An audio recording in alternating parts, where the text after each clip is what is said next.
Sa hindi po pag-aksyon ng gobyerno ng Pilipinas sa utos ng UN CEDAW, ano po ang kaparusahan o kung meron man?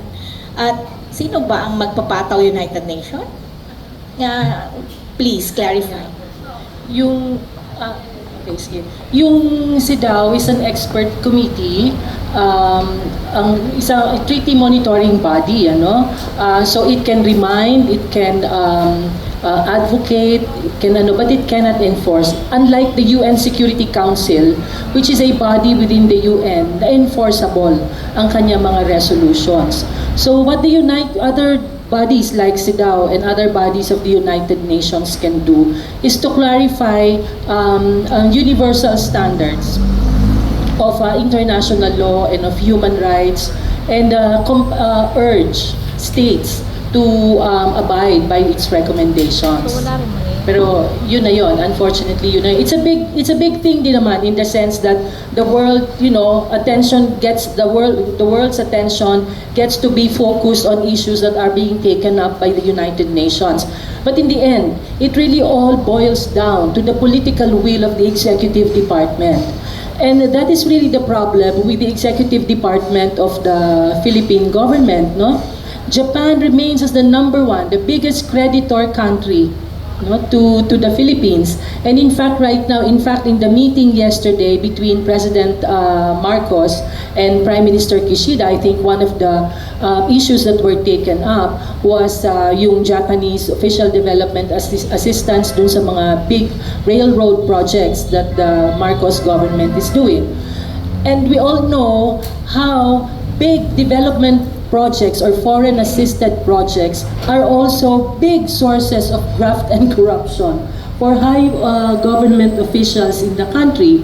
So this is a very, very extremely actually favorable arrangement between the Japanese government, which by the way is also trying to use its official development assistance as a, how do you call it, a tool to soften its military demands on the Philippine government. So it's a very, very extremely favorable arrangement for the two governments, for the Japanese and the Philippine government officials. But we do pin our hopes on the Philippine Congress. Medyo mas mas diverse ang Philippine Congress natin. And we really hope that Philippine Congress will not just kowtow to what Malacanang will say or what Japan will say regarding the issue of this mutual access agreement, and also on the issue of the justice for Filipino comfort women.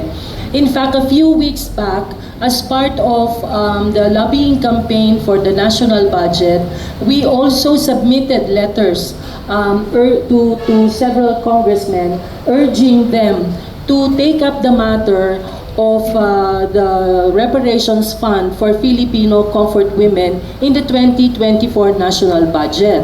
Although there's not yet an enabling law for this, but the enabling law can be part of the measures that the congressmen can take in making the reparations fund a reality for the victims, not only the comfort women, but all other victims of military sexual violence and even victims of forced labor, by the way.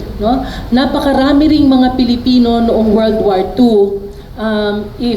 For your information, people like Dolphy, for instance, yung kilalang komedyante, he was also a victim of forced labor by the Japanese Imperial Army. So napakaraming mga ganyang kaso, pero hindi pa masyadong na articulate. So yung ganong demand natin, kung magsisimula na maitayo yung isang reparations fund for the victims of military sexual violence, all other victims of Japanese imperial rule in World War II, can also take lessons from that initial effort. So it's very, very important that we reiterate the calls for justice for Filipino comfort women, especially at this time when Japan and the US are trying to consolidate the security triad that they are forming with the Philippine government. But being the weakest nation in that triad, we will become just a pawn this mutual access agreement will not be a mutual thing.